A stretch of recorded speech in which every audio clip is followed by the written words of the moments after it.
ত্রয়োদশ জাতীয় সংসদ নির্বাচনে সংরক্ষিত নারী আসনের জন্য ৩৬ জনের তালিকা প্রকাশ করেছে বিএনপি। তালিকায় জায়গা পেয়েছেন তরুণ, ত্যাগী ও অভিজ্ঞ অনেক নেত্রী। তবে আলোচনায় থাকা কিছু নাম শেষ পর্যন্ত বাদ পড়েছে। মনোনয়ন প্রত্যাশীদের মধ্যে অন্যতম ছিলেন জনপ্রিয় কণ্ঠশিল্পী কনক চাপা।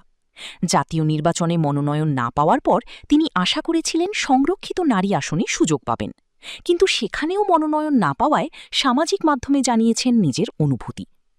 সোমবার ২০ এপ্রিল বিকেলে নিজের ভেরিফাইড ফেসবুক অ্যাকাউন্টে দেওয়া এক পোস্টে তিনি লিখেছেন, জীবনের প্রতিটি পরিস্থিতিতেই তিনি আলহামদুলিল্লাহ বলেন এবং সবকিছু আল্লাহর ফায়সালা হিসেবেই মেনে নেন। তিনি আরও বলেন, গ্রামের মানুষের চাহিদার কারণেই তিনি সংরক্ষিত আসনের জন্য চেষ্টা করেছিলেন, কিন্তু মূল্যায়ন না পেলেও হতাশ নন। তার ভাষায়, জীবন এখানেই শেষ নয়। একই সঙ্গে নিজের অবস্থান তুলে ধরে তিনি বলেন, তিনি একজন সাদামাটা মানুষ হলেও দেশের জন্য কাজ করার ইচ্ছা তার এখনও অটুট রয়েছে। এই পোস্টের পর সামাজিক মাধ্যমে ভক্তদের ব্যাপক প্রতিক্রিয়া দেখা গেছে। অনেকেই তার প্রতি সমর্থন ও সহানুভূতি প্রকাশ করেছেন। এদিকে রাজনৈতিক অঙ্গনেও বিষয়টি নিয়ে আলোচনা তৈরি হয়েছে, বিশেষ করে জনপ্রিয় সাংস্কৃতিক ব্যক্তিত্বদের রাজনীতিতে অংশগ্রহণ এবং তাদের মূল্যায়ন নিয়ে।